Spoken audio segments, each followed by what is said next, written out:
Good evening, everybody. Welcome to this session of Urban Krishi organized by KhetiValah. So this is the third one we are having in the series, and we are fortunate to have Dr. Biradar with us today. And before we actually listen to Dr. Biradar, I would like to say a little briefly about what is Urban Krishi. So this is a new dialogue series that has been started by KhetiValah. KhetiValah is an initiative of the Haldari Technologies, which is based at Hyderabad, and they are. This is an agri-tech app where they are concerned with the farmers or the well-being of the farmers. That is their main motto. That is concerned about the well-being of the farmers and welfare of the farmers. This they try to do it by connecting the farmers with technology, connecting by way of financial help as well as giving information and knowledge. So they will connect the farmers with technology so that they improve their yields, they improve their efficiency, and ultimately the livelihood of the farming families and the quality of life. And this they do it by 8 activities. KhetiValah does it through 8 activities. I'll tell you one by one what those activities are. Next, please. So this is empowering the farmers. So this is all in one solution that they are connecting the farmers in different cities. They are connecting farmers. They're connecting farmers with one another, connecting farmers with technology and assisting them with finance as well as information and knowledge. Next. So these are all the activities through which KhetiValah tries to connect with the farmers or helps the farmers to improve their livelihood. So we have the Kheti Corner, Kheti Puraskar, Kheti Summit, Kheti Kosha, KV Dialogue, KhetiValah, Agri News, Kheti Kalyan, and Kheti Corner. So one by one, we will talk about them. Next, please. So we have this Kheti Corner. This is nothing but uh, a place where the farmers, it may be online or offline, it is a place where the farmers can sell their produce directly to the consumers. That is doing away with the middleman. Everybody knows that it is the middleman who corners the maximum benefits or profits. So Kheti Corner aims at helping the farmers to connect directly with the consumers, so that it is a win-win situation both for the consumers as well as for the farmers. Then in Kheti Kendra, it is actually a physical center that is being set up at mandala levels right now in Telangana area, where it is a one-stop a place like where a farmer can go and get information, knowledge, latest technology. Landholders and finance is a major constraint for them for investment. So Kheti Kalyan aims at developing a platform where farmers and niveshaks or the investors come and meet together, and so that they will help the farmers by helping them to by investing in whatever the farmers require. Then we have this Kheti Agri News. This is said to be a 24/7 Agri News where continuously new developments and technologies happening all over the world will be aired. And whatever we are having now, this Kheti dialogue series, these dialogue series are being held in different languages and on different areas. So this particular one is about urban Krishi, and we are talking about urban gardening here. So all these dialogues are also put up on the YouTube platform, and people can view them even later if they are not able to join this particular meeting. Then there is Kheti Puraskar, or giving awards to farmers by recognizing their best practices and their talents. So by Kheti Puraskar, the farmers are motivated, the others are motivated that they will also be. There will be healthy competition between people to earn these puraskars or awards. Then there is a Kheti Summit where all the stakeholders will meet at a platform. It may be agri machinery manufacturing companies, or it may be any other input companies. It can be students, it can be farmers, it can be investors. All of them will meet at Kheti Summit and discuss how to go about the farmers' issues and problems. Then the Kheti dialogue, what I'm talking about right now, is what we are having. So these Kheti dialogues are, there is a panelist or an expert speaker, and there is a moderator, and there are people who are joining online, and we will discuss on different issues. Here, this particular one is about urban gardening. And then, as I said, it will also be uploaded on the YouTube channel. Then there's Kheti Kosha is also a novel idea, where we know that many of the landowners are away from their lands. Either they have gone to the cities, migrated to the cities for work or for business or whatever it is. And there are many who have also gone abroad, leaving their farms here. They are sentimental about their farms, and they don't want to dispose them or sell them off. So KhetiValah takes this initiative of bringing the farmers and the owners together. There are so many landless and small landholding or marginal landholder farmers in our country. They connect both of them, and then those people feel attached to their land, as sorry, connected to the land in some way. And at the same time, the poor farmer can also be benefited by farming. So these are some of the main activities that are conducted. And KhetiValah also plans a summit sometime in July, where all the stakeholders will be meeting, and they are planning for many things. So we can look forward to that also. Next. So there are other third-party services also that are for farmers, mainly through those 8 activities. What we are talking, they talk about insurance and auctioning, machines, spare parts. For all that, they will get guidance and help, whether it is financial support or whether it is information and knowledge will be given to the farmers, even through training, the inputs like seeds, crops, fertilizers, all those, they will be guided. So dialogues, I've already shown you, told you that it is held in different languages and in different areas. There is also a KhetiValah magazine that is brought out by them, and I've also contributed an article about ornamental gardening. And since I'm mostly into ornamental gardening and urban gardening, I am moderating for this session of urban gardening or urban Krishi. So as I've already told you, what is this Kheti Corner, where they have both online and offline sales for the farmers to reduce the middlemen, and so that they get benefit. Both the consumers as well as farmers are benefited. The next one, please. So this is KV dialogue on urban gardening and urban farming. This is the third one in this series, and we are fortunate, as I said, to have Dr. Chandrashekhar Biradar with us, who is highly accomplished, and more than anything, I know him as a very passionate gardener. Wherever he goes, he has his own vegetable cultivation, and he's a blend of modernity and traditionality. So we can listen to him in this dialogue. So this is about me, and I was a former dean, College of Community Science. I also have my YouTube channel. Oh, that's Called great as, update. that's the channel is My Garden, My Passion. So next one. So these are different panels of speakers. They've had many dialogues have already been completed, and we have very well-known people who have already spoken. Yeah, you can just see here, there's Dr. Kiran Kumar, of former chairperson of ISRO, and many such people are there. They are there from the government sector, they are there from the NGOs, they are there from business houses. Here Mr. Jairam is there, who's a founder and lawyer turned entrepreneur of Green Path organization. So I know him personally. He has also been here and he has spoken. So these are another set of panel speakers. There are scientists, there are agriculturists. So all experts are there who come and speak on this KV dialogue. Another set of this, they are in different languages. Here we have speakers in Kannada as well as in Telugu also. Right now, I think Kannada, Telugu, and English are there. In future, they plan to have it in other Indian languages too. So today, as I said, it's Dr. Chandrashekhar Biradarji, who is working with the Center for International Forestry Research and World Agroforestry. I would like to briefly talk about his biodata.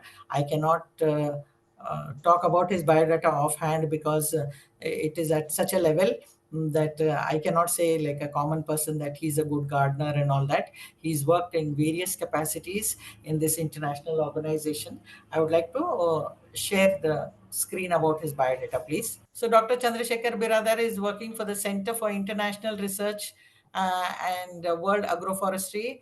It's an international center, as is already been said, and they are mainly working to find solutions to global challenges like deforestation, biodiversity loss, the climate crisis, unsustainable food system, unsustainable supply and value chains, and extreme inequalities. Dr. Chandrashekhar has been involved in all the activities of this center where he is working. He's right now based in Bangalore, and he has broad experience in executing agroecosystems research and outreach across diverse landscapes, whether it is in Asia, Middle East, Eurasia, Africa, and the Americas.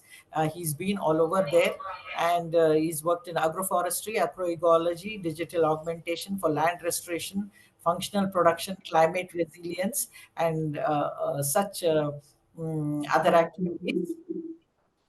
And he has a So he has a multidisciplinary educational background in agriculture, forestry, environmental science, biodiversity. So he dons many hats in digital and space applications. He's worked with several international organizations in different countries at the University of New Hampshire, University of Oklahoma, in USA, the World Bank, ISRO, NASA, and other national institutions. He has a vast experience of 21 years. He's serving as a researcher, scientist, manager, head of unit, research team leader, chief of party, country director, and principal system scientist. He has published a lot of articles, almost 400 research articles. In fact, a few days back, he shared one very useful article with me. So people who have not can go through his articles. They are very much relevant to the present day crisis that we are all facing. And then his current focus is on agroecology and regenerative agriculture for ecologically sustainable and economical viable landscapes, livelihoods, and green economic transitions. Sir, your biodata is so impressive that I'm sure many people, it has gone over whatever you have worked as. We are more eager to know. Most of the participants here are common gardeners, like including me, and we would like to know your experience. I know you.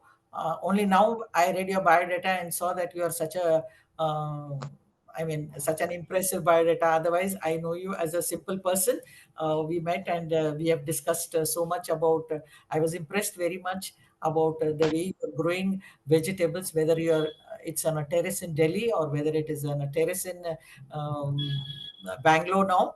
And in US, you have shared your photographs with me, how you blend modernity and traditional recipes. I was very impressed by that, and that's why I suggested your name. And I think I can hand over to you, sir, for the next 1 hour.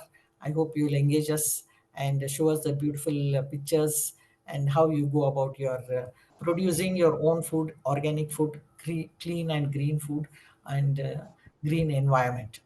So thank you very much, madam. So thanks for this the opportunity to share some of the my gardening experience and experiment. In fact, I would say, and thanks to KhetiValah as well for this wonderful initiative they started. I'm glad to hear all these things.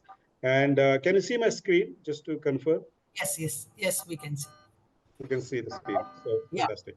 So what I can do is that like today is my fourth lecture and all the different contexts. And one is I'm talking about the payment per ecosystem services. Next one is the agroforestry for the green economic transitions. And the one is the livestock based systems. Now coming from the very large scale global India level, now coming to the home, so the home gardening. So that is the context I'm giving it. And why it's so important, urban, the farming, it is really, really more important than the even doing the larger scale farming, because of the nearly about the 62 to 60% of the people living the urban landscape. So that the greening the urban landscape becomes so vital. And secondly, the biodiversity is also the vital forces that one. And when you talk about the health of the people, health and wellness, and we know that always the health is well. I just request to the someone who is not speaking, they can mute so that it won't. All the participant kindly mute so that while you're speaking with someone else in the home, so that it won't interfere.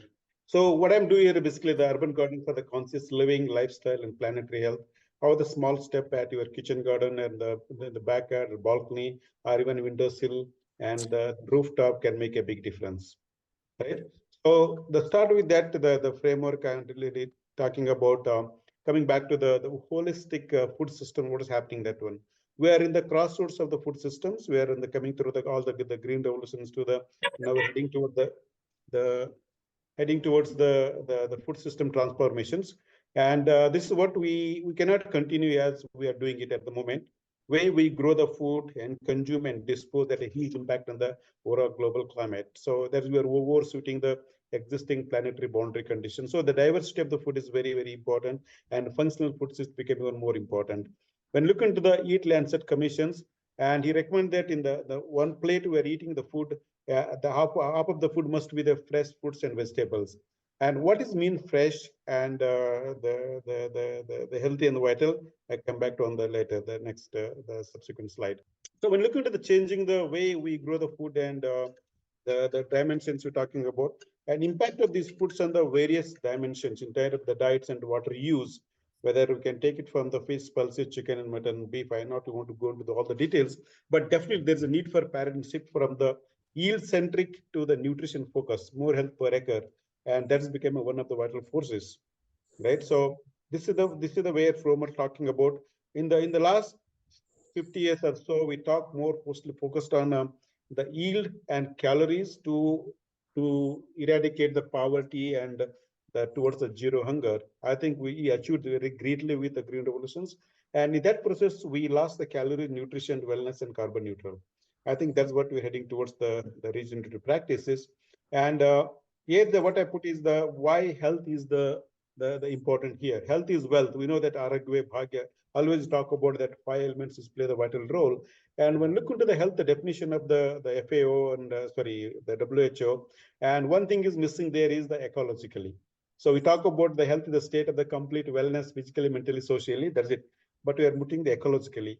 Without the proper environment, whatever the food we have that one, so that you are not going to the assimilate the energy, the happening that one. So the healthy agroecosystems, whether it is in the home or in the backyard, in the garden or in the roof farm.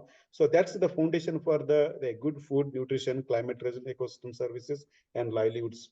So that should be economically viable and ecologically sustainable. And what is the health here? We talk about that. So I'm sure like most of the speaker, the attendees, maybe in Canada, I put just a simple word like so many the what we call proverbs and gathegalu in Canada. So Aragve Bhagya Kamadenu Kalparuksha. So coming to the whole detail of the Kamadenu Kalparuksha itself is like a entire lecture. So one thing is talk about the kasa tinu tusu tinu. Instead of eating the junk, what we're eating now, eating the vital foods when the small amount, that makes a lot of huge difference. So this is what we call Aram Suddham and Satyam Suddham. So this is the framework we talk about in order to be healthy food. You know what food is? Food is a fuel.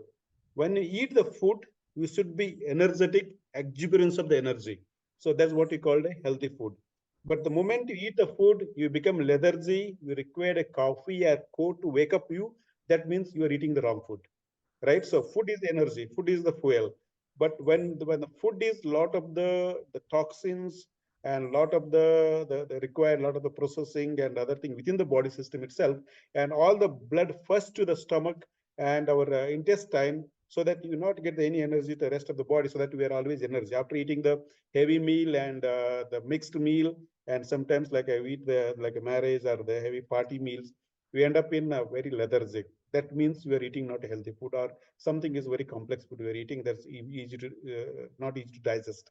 So that's where we need to have air itself is a food, because that also contribute quite a bit of energy, and the clean water, and the vital food, living space, how we live around our space, and even few plants in our the room or in the balcony surrounding area, that make a huge difference, because there's a connectivity happens between the plants and the minds and body.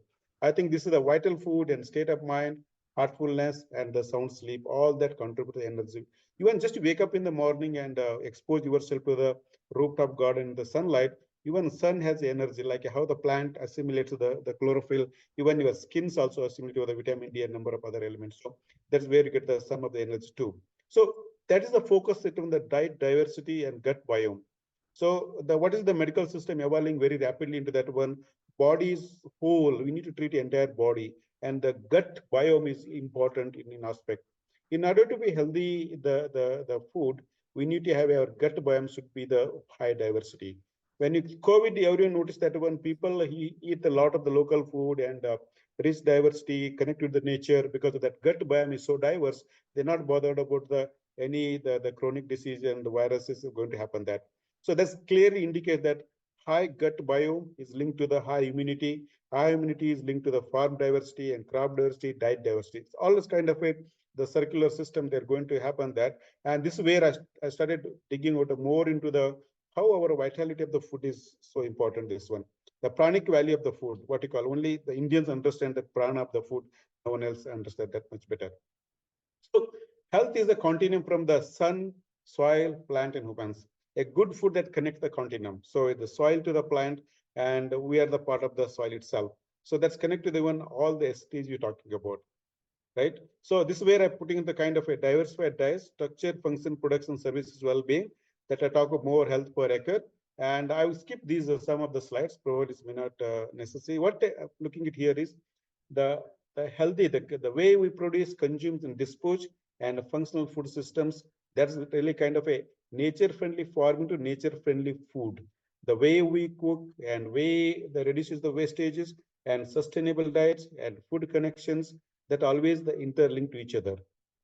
So then look into the why urban the gardening is become a very important. Urban landscape is important. Urban greening is important, because of we are shifting the most of the nearly about 60 the percent of the populations who living in the urban landscape. That's more than the rural landscape. We are living the city landscape.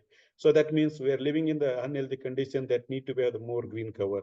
And why is more green cover is important is the 4% of the green cover reduced 1 degree of the temperature. That means 8% urban landscape, the green under the rooftop garden or the any kind of the gardening, that reduces your impact on the air pollution 23%, and degree 1 degree 4% green cover is 1 degree temperature, and amount of the energy required air conditions and cooling.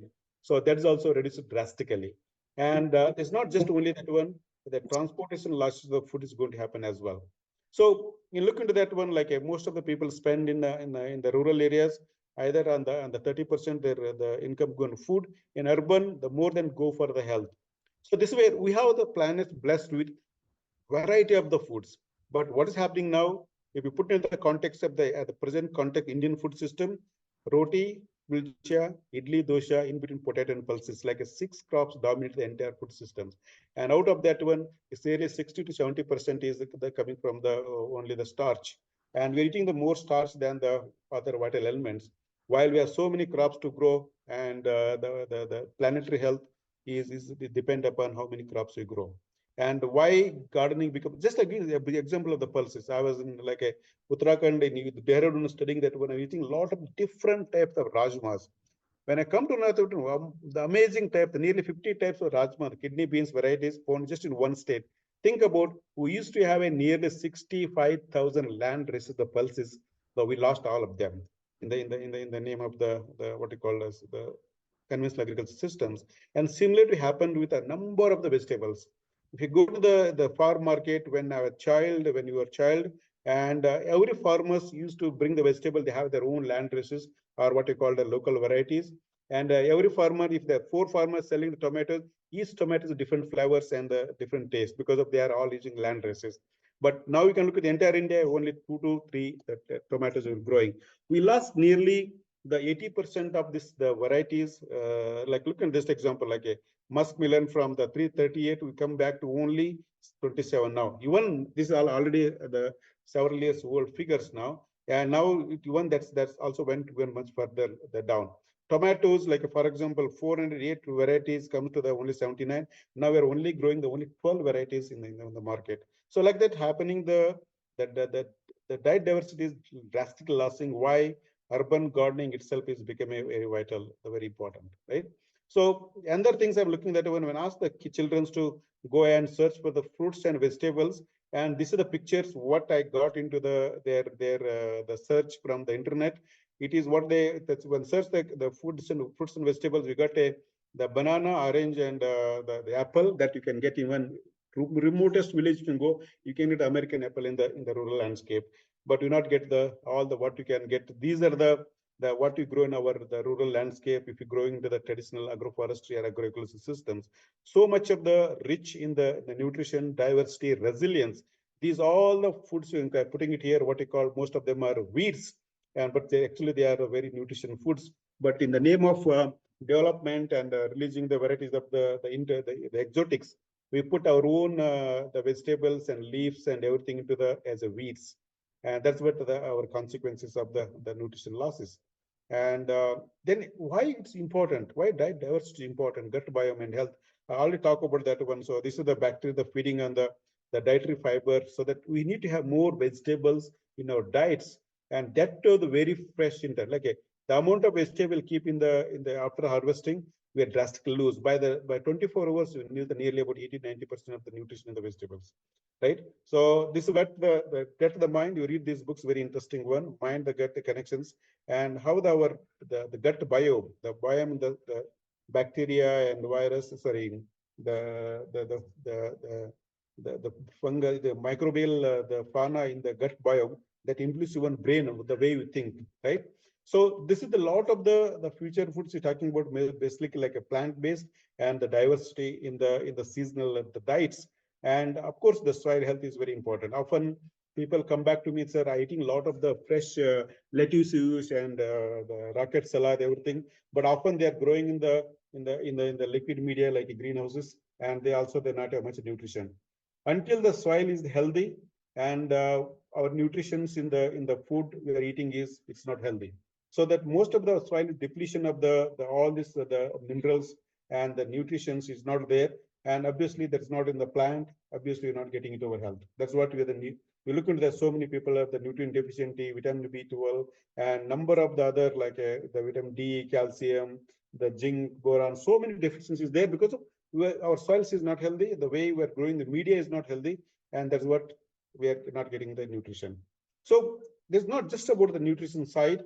Even like a feel good, and the like a when you play with the soil in the garden, it's called actinomycetes. That's called a feel good the bacteria, the feel good hormone. When the new rain comes, you can see that the smell of the soil. That's what they call actinomycetes. When you play with the bare hands with the good soil in the garden, your potting soil, and that actinomycetes basically make you feel good. That's what we call it.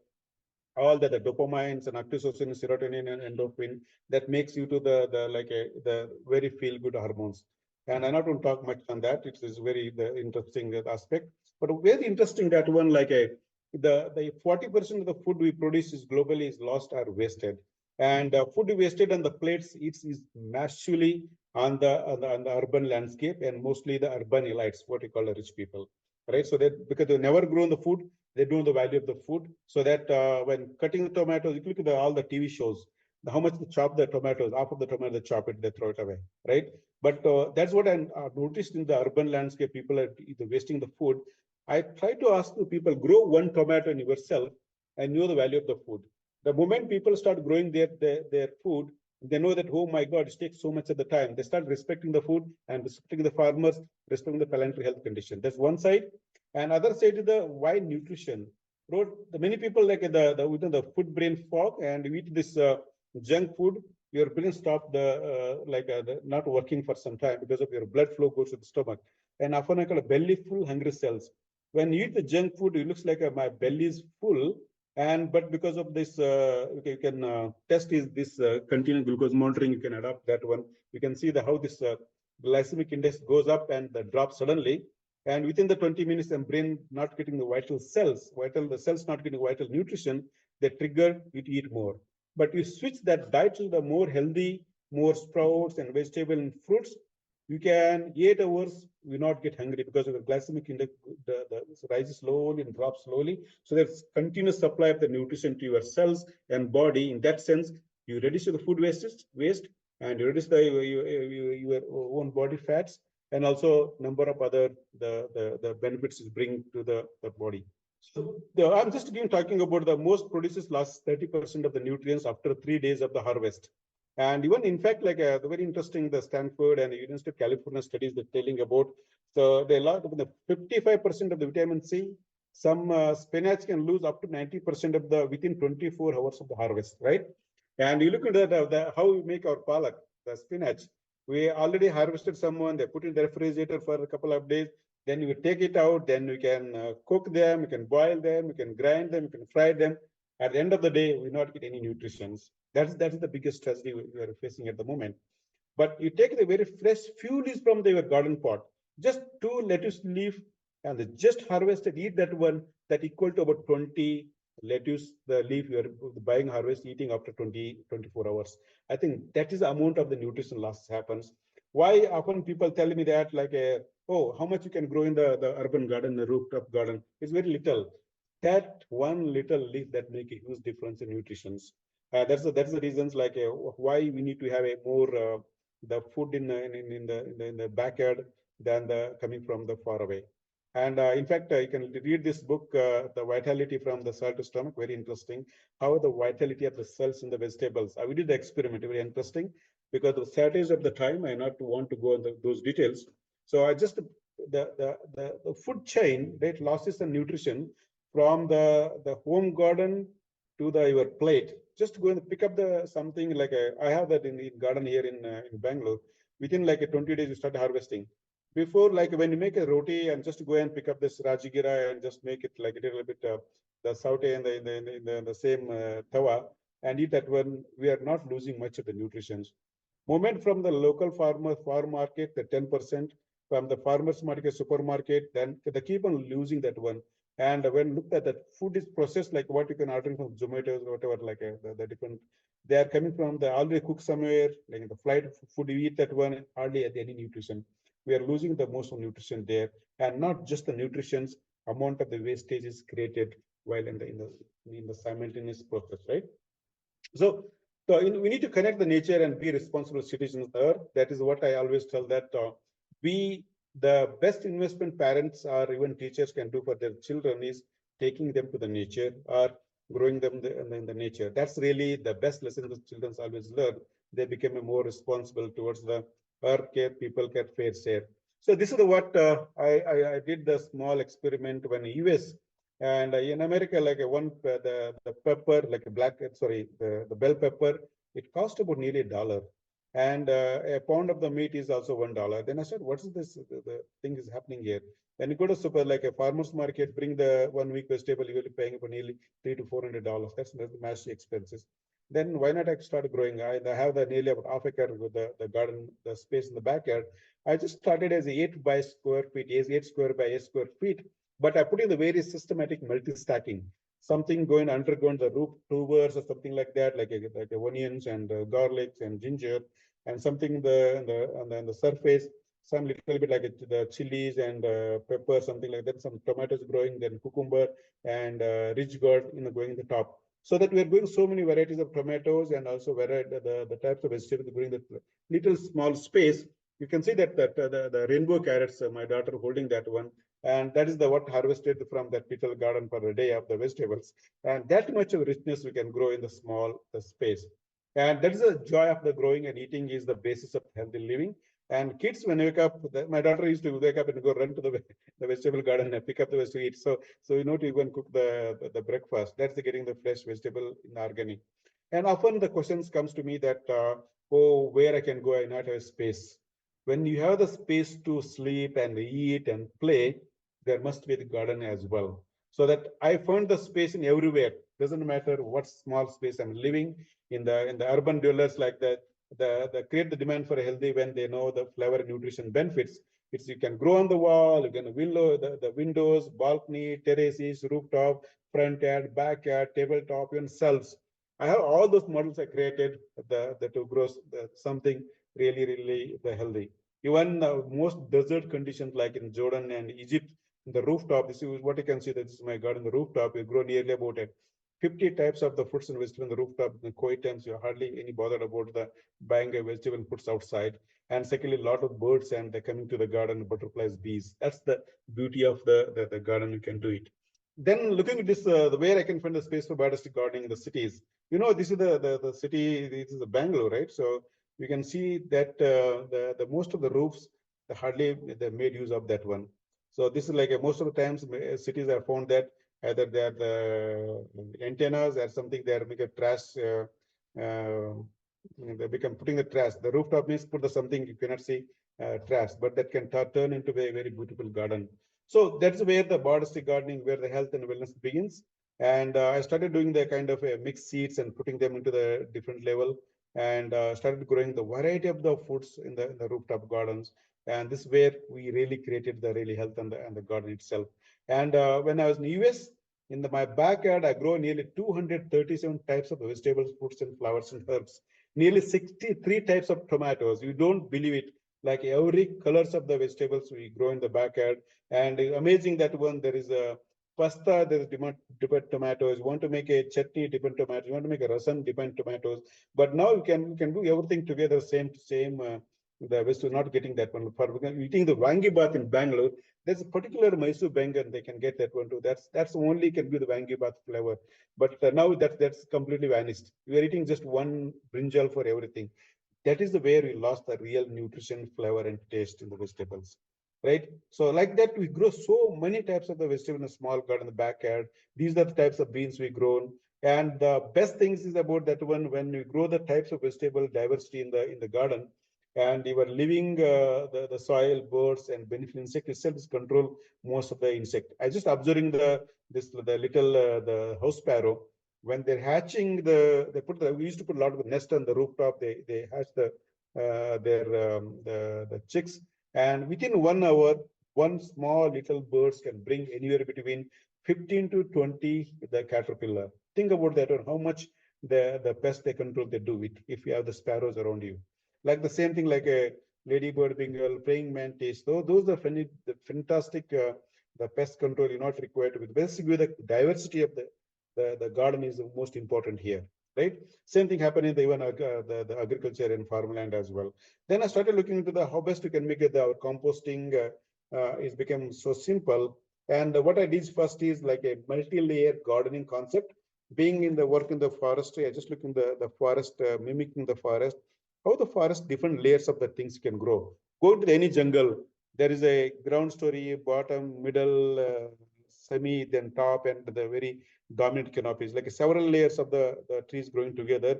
Very healthy, no competition, no tilling, no watering, no controlling the pest, everything doing well. That's what I started like growing this small model. Like I built this one during my rooftop garden. So putting it like a drumstick is a kind of a tall one, then putting some cucumber growing on the drumstick, and then putting a tomato, then there's a carrot, some other, and this is like a perforated pipe. We're putting that one, putting all the daily waste into this one, so that your compost is become then compost to the what you call it, all those the brewed the compost tea, they go into the soil, so that you don't need to worry about the much the of course there's now a lot of the different compost tea, but the beauty of here is that we grow so many vegetables in small landscape. This is what real picture of what I'm putting in the conceptual, that this is the real picture of that's growing here.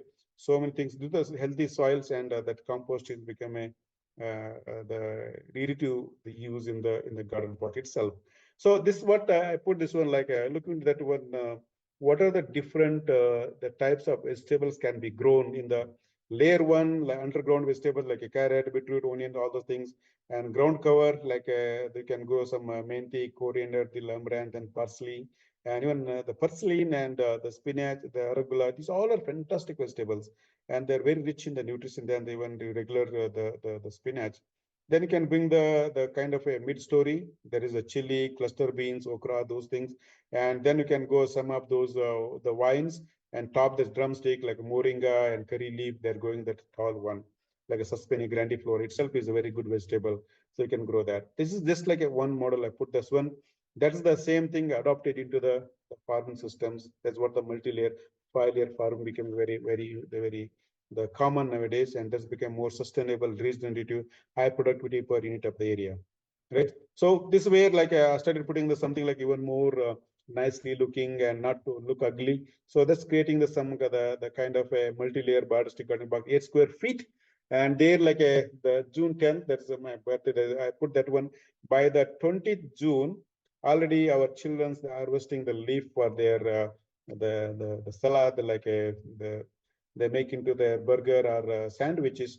This is the best thing that children wake up and took the salad and they put into their the 2 to 3 the good the lettuce leaf on their the breakfast. That itself is the very the like nutritious. And these are the different type of vegetables you can grow in the small square feet of 8 feet square feet garden in the balcony, right? So this is how it looks like, and they keep on growing, and you can turn into something like a when you wanted to make it most beautiful, you put some lettuces so that all the creeper they grow. And I not the latest picture, but there's one picture I'm putting it here. That one like a nearly about a month or 40 days old garden, and actually they later like putting a lot of the wires on the top, and it's covered really beautiful like a the pergola with a lot of the vegetables hanging around, and there's a beautiful space in the summer. That's you can create anywhere in the space we have, right? So then again, many people come to me that, sir, I'm working woman or working man. We need to travel a lot, but who will take care of the garden? So then I designed quite a bit of old system, nothing new here. Putting the pot and something like a you can design the pot and ask them to make it not a soft surface, rough surface pot. You can just put down there and put the water there without any holes. The mud pot, the water percolates, and they whenever the amount of the soil dryness, they there's osmosis. They during the what called they absorb this the nutrition like this, and so that we don't need to worry about the losing. The same concept of this one we turn into the kind of a the KhetiValah concept, and they're putting the one cloud here, the clouds coming there, they're usually like this kind of the droplets of water was oozing out of that clay, the pots, and that the plants are continuously getting was without extra watering or less watering. It's kind of well balanced watering systems we did it. And that's what we designed much like this is what I designed into my rooftop garden earlier, that one, putting that one. They are doing fantastic, the watering system automatically diffusion and the system and amount of the water efficiency nearly 90%. But you don't have to worry about. You go to the like months together holidays, they're taken care of very well. But I designed that into the very most sophisticated my US backyard garden. I put a lot of some technology. I use that the automatic irrigation systems and weather stations. It senses the moisture and upcoming rainfall, automatically maintaining the garden themselves. The beauty of this one doing that is what I learned is very interesting is I left the garden to grow themselves. This is where I learned how seeds are intelligent. In the US, very typically with the 4 seasons and the like a winter and the spring, summer, and fall, and there's 4 distinct types of vegetables you can grow each season. But what I did is I mixed all the seeds together, sown at one time in the winter, and seed is so intelligent they know when to sprout in their season comes. Like all the cool season crops, they start growing in the January, and like all the warm season plant like a chili or like a bendi and a brinjal, they won't sprouting in the month of the January, February, and so until the May. And they start whether a little bit warmer, then they sprout. Then the fall vegetable they're coming in the fall. So that is the beauty of this one. Also, they vary in terms of the when to germinate. If the weather going to be hotter and the delay, I observed that 3 4 years is amazing. The seed has intelligence when you left them to grow in the naturally, fall naturally, so that they adjust to the isotopes in the soils and surrounding environment. Then they adjust. Like when I planted first time in the garden, I never did anything. They keep on growing themselves. I think that is the beauty of that one. Anyway, this one slides came out, but the urban landscape. This is one thing that I noticed when the village. And this is the people like usually they after the taking the bath, they would think just leave the water in front of their house. What we designed the like a same like a some the pits, soak pits where all this toilet water, everything go there.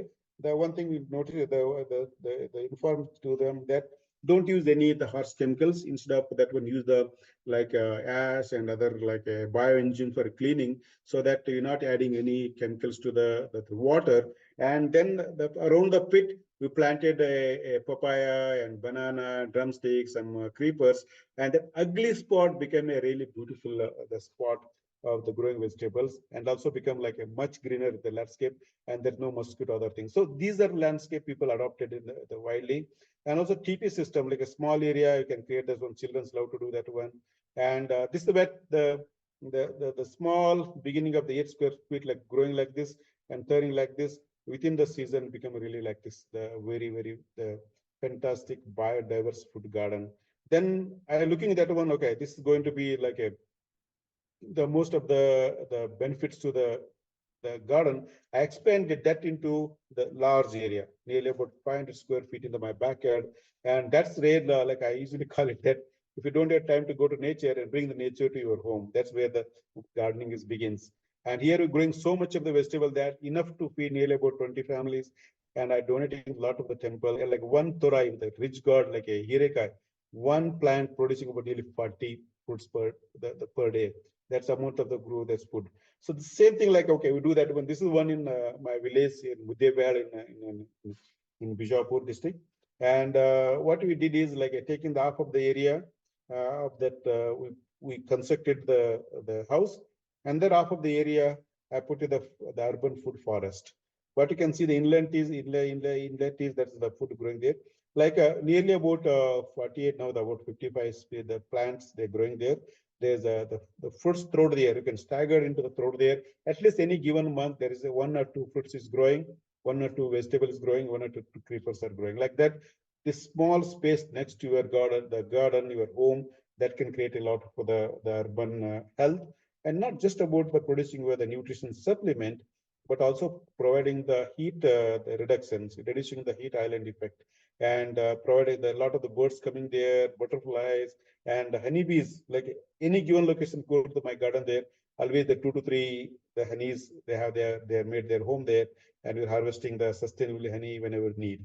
So that is the beauty of that one. Eating this small shape, reducing there is no air condition required because of the west side. We're planting the tall trees like the coconut, other things, and there is no heat. Afternoon heat is the hitting your walls, and your house is always cool and calm. The energy that brings the plant around, that makes a huge difference. That's what I'm calling that 4% of green cover at 1 degree temperature in the urban city, and 23% reduction in the air pollutions and noise pollutions, and create something very vital energy force around the house. And that's what you need to. Even same thing concept, we started doing it into the farming systems. And here is retired professor. He's growing that one like a one drumstick tree. This is a single one drumstick tree in the backyard, and they're producing the 40 kg of the green pepper and harvested into the 18 kg. Think about that one. We're putting the drumstick and putting the black pepper in the drumstick, and that produces so much of this one. So if I trade up if we hear that how India used to sell the supply the black pepper entire world, and without the monocropping, without mapping the big farm, just the kitchen gardens, we supply the world. This is what we used to do it. We take the 1 kg pepper enough for us, then the rest of the things we're trading into the global market. That's how we're doing the fantastic one. Kitchen garden, we supply the world. I'll if you give the lectures, I'll tell up the story of how we used to sell the market, 88% of the world, the global GDP before Mughals and Britishers come to India. So that's the beauty of the kitchen gardens and our organic what you call agroforestry and regional agriculture used to practice in the generations. This is where I expanded that bit into the kind of experiments into the different beds in the backyard, and started growing all these kinds of some instrumentations, testing different soils and soil combinations and spectral signature. Just the curiosity that my backyard became my living lab to see all the experiments, which perform do better. Small shapes, it can contribute so much. Then my garden backs itself become that people ask, okay, this season, which vegetable perform best? That become a kind of a provenance trail for the most of the seeds they're giving. That's where I grow a lot of this, like leaving a lot of this mulch. they provide so much of the habitat for the insect in the winter so that they can stay. Often we have misunderstood that insect means pest. The insect is like nearly only 1 or 2% of them as a pest when you not let the predator be grow. If you let the diversity in the garden would be prevails, and you have more predatory insect than the pest, so we have no need to worry about the pest control as well. So this is what the multi-layer gardens, like we're putting like a bird nest, and eating a lot of picking up a lot of the insects from the garden, and that's can win with a certified wildlife habitat for the garden itself. And then this is like a rooftop garden in the top of the Egypt, my home, where my wife is harvesting the vegetables in the rooftop garden. So like that, the diversity of choice of food with great flavor, taste, and nutrition comes from when you grow yourself and you grow the native varieties, and where the diversity is there, that's where the richness of the nutrition health is comes. Why I call it the one health is health, the diversity of the crops and the way we get the conscious living and our lifestyle that contributes a lot to the entire world. Why, when I before teaching the people to the organic gardening or the natural farming, ask them to everyone to grow the fruits and vegetables themselves. At least one fruits, one tomatoes, one basil. That teach them about how effort the farmers putting together. They value the food, value the nutrition, and value the taste and flavor. I think that's what the really game changer. And also that instead of the cold food, the storage, I found that very interesting, the phenomenon that you put in the vegetable in the fridge as a cold storage. What happens, you know that why people, I don't know why they store in the cold storage. Cold storage is killing all the nutrition. Simple concept, you look at the logic of the water, nature of the water. The nature of the water expand when they are in the cold. When they put into the refrigerator, the above the room temperature, they expand, like ice is expands. When the water molecule in the cells of these vegetables, they expand, that means rupture the cell wall of the vegetables. When you take it out from that the refrigeration and we thaw outside, all the water drains all the nutrients in terms of essential oils, flavonoids, alkaloids, polyphenols, all is good go into the drain, right? You're eating the end of the day, you're eating only the junk, something left out, not much nutrition. Instead of that one, what our ancient people used to do that one, they used to sun dry and air dry or like the shade dry. Like if you do the sun dry tomatoes, and we lose the 80 to 90% of moisture from the vegetable, but all the nutrition, essential oils and flavonoids, all these things, they're still intact because of the cells is not ruptured. Only water molecule escaped, but the nutrition minerals still they intact in the soil. In that process is the storage is no chemical required, no bacteria impact will be there, no virus will be going there because of the dried, and with the airtight, you can put it that one, your volume of the storage will be very little, 90% less than the fresh produces. And then like I can give a lot of example like that to why, how you storage our traditional system, that's become really vital for us to do that. And the same concept you can bring it to the, what you can do, started in the backyard garden, we bought into the, at least about 1/10 of your agricultural land area. So you can grow your own fruits, vegetable, herbals, and kitchen garden. Everything come. That's 1/10. That supplement your all the requirement of your family, your friends there, and rest of the 90% of the land you can do whatever you do. That's a. But what is required? A small the garden and the family farming. It enriches the lives of the small farmers. Is the when you think about the food security, you think about only food security of urban people, but you never think about the farmers. Often look at the small farmers. They grow a little bit whatever they grow, they wanted, if there's something is nice looking, they sell first because they want to make money. And they eat something left out. That's the reality of the real farmers. And we need to switch that one. I'm asking the farmer, first you grow, you be healthy, and then only you can able to grow more for the rest of the people. This is the concept you need to bring into the framework of wellness of the producers, then comes to the consumers and the in between the processors. So this is the transitions. They were known like our dryland agriculture, like less than 0.5 rainfall. If you do it a very systematic, the regional agriculture taking care of the soil organic carbon, biodiversity, and trees, that's really changed the landscape. So the myth of the breaking the long gestation period of this sustainable agriculture practice, that's really wrong, and we can really grow more in the short durations. And the mainstream agroforestry that's very important, what you call compounding the productivity and single commodity versus, and just giving example here that the cotton. the papa was like, my dad was going the cotton and putting the 2 feet wide. In the same drip line, I planted all the vegetables. Like we have 15 types of vegetable: arugula, red radish, leafy amaranth, coriander, dill, and spinach. And they started producing within 20 to 20 days. Like what their kids is holding them is like 20 days old. And then you harvest every week, and kind of a more income per month than the even salaried persons. And because of the growing interaction of the plants and vegetables, the nutritions happen, the rhizosphere, your attack in the pest is drastic reduces, and that became itself the repellent, like coriander, dill, they became a repellent. So that there's less attack surrounding the trees, that became foraging site for the birds and other predatory the species, so that you are not required to spray any chemical to grow the cotton. So we're reducing the 6 to 7 spray of the cotton, and we're going the vegetable intercrop was 6 to 7, 8. By the time 4 months canopy cover, already harvested 4 to 5 crops. That's where the 7 to 8 times of the more profit.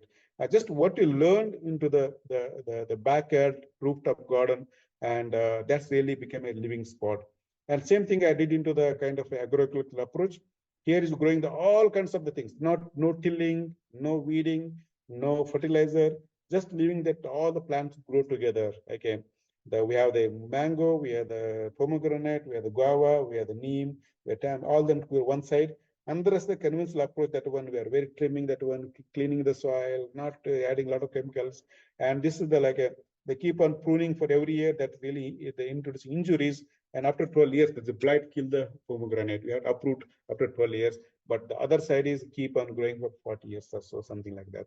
So these are simple approaches you can bring the food wisdom and sustainable living. And this is I took this picture about the last 2 days ago when I was in the farm. And this year is very prolonged drought, and but our farm is trying well because of it's a mixed system.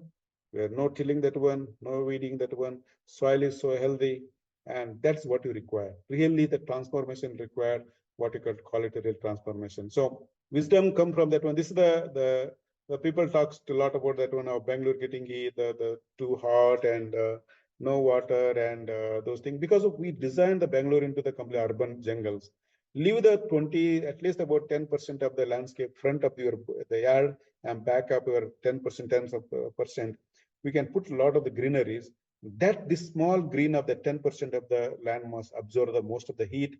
And you can come to my area here in the Jaipur plantation where I'm living now at the moment, and you can see so many types of the birds and butterflies, the bees. You can put even honey's the box in the balcony at rooftop. You can harvest nearly about 10 to 15 kg of honey every year. And this how you can get the very fresh the tea leaf, and like then the sprouts and lettuces. Every morning you can harvest and eat them fresh. So small change in the landscape, the design, the way we can construct the building, and that make a big difference to the city's urban landscape, not just only. And these are the landscape become impervious like that. So waterfalls, that one, they can go into the groundwater so that we can recharge the water. What's happening in the ground, the Bangalore is that we lost nearly about 90% of the green cover. That's happening in most of the urban cities. And all the waterfalls, it will flow away from the cities. There's no percolation happening, and the groundwater depletion. We keep on extracting, but no replenishing.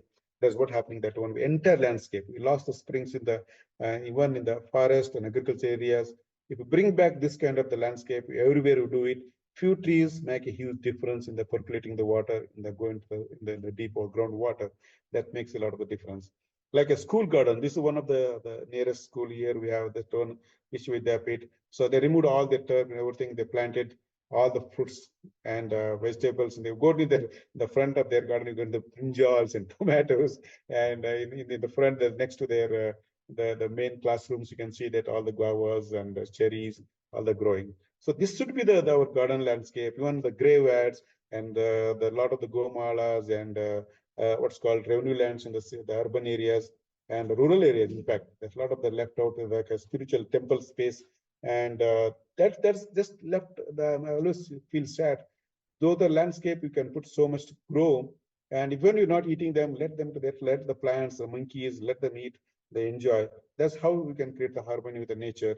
And you won't believe this one. Anyone can guess this one. This you won't even guess that this is the landscape, how is it transferred.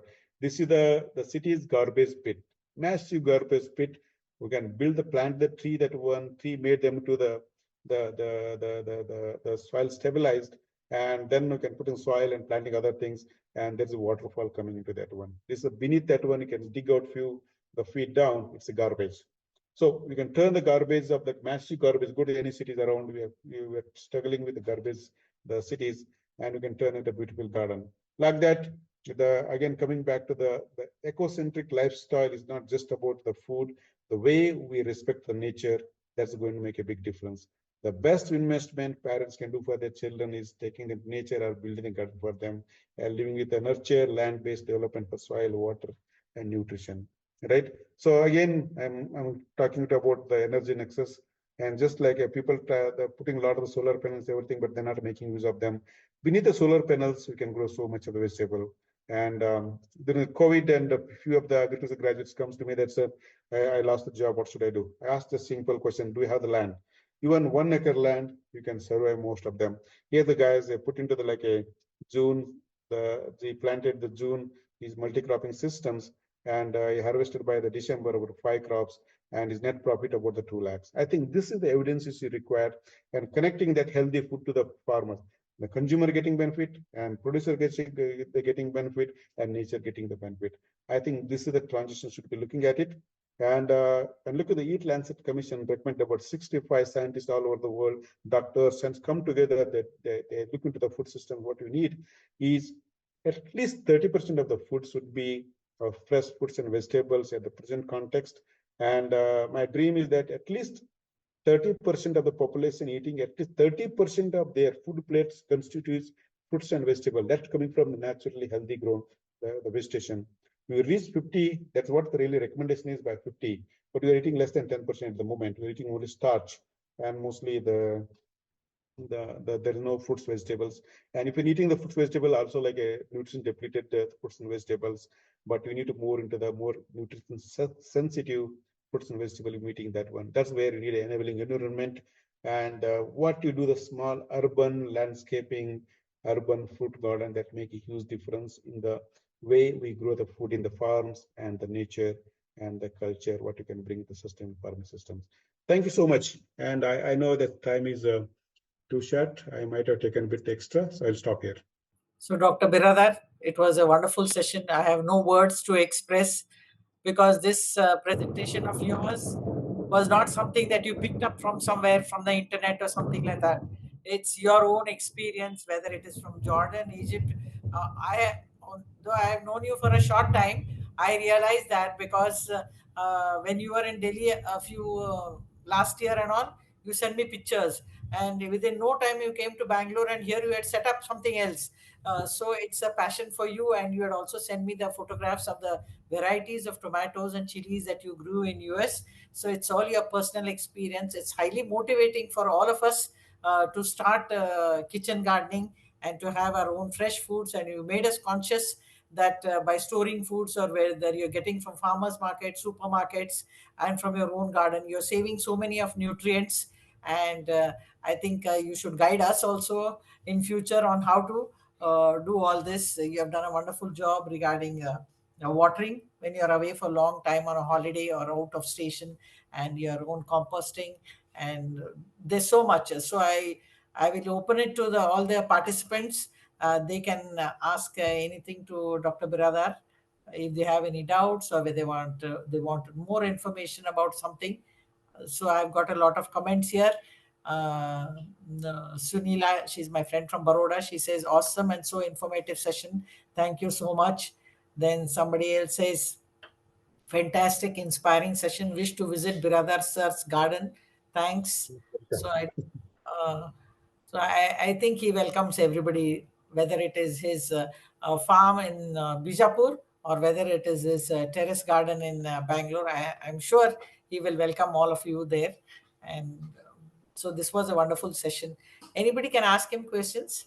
Any questions should be fine. So I'm just like, don't treat me as a gardener, but I work in the big data, machine learning, and farming and climate change. So anything should be fine. If they're not asking. Good evening, sir. I'm speaking. Yeah. Good Yeah, evening. yeah. I'm speaking from Bangalore. I have a terrace garden and I have tried growing many vegetables, but as we are not we have not studied that line, agricultural line, and we don't have much knowledge. You, for example, you said we get about 40 kgs of gourds from a single plant. That we are not able to achieve, and that is very discouraging. We put in all the efforts, whatever is possible. We take guidance from people, but the output is not much. I know it is due to we may not be using sufficient organic fertilizers. I do not want to use fertilizers, so we want to grow it organically, and we don't know much about it. We don't have much knowledge. Do we have any? Can we get any practical guidance? Madam, Can we visit your farm and garden and all that? I got I got what you're saying, that if you want to increase that level of the productivity, that means there is the soil depth and soil nutrition is very important. So that you cannot do it in the pots. That should be it should be on the land, because that one was growing, that one in US, my backyard.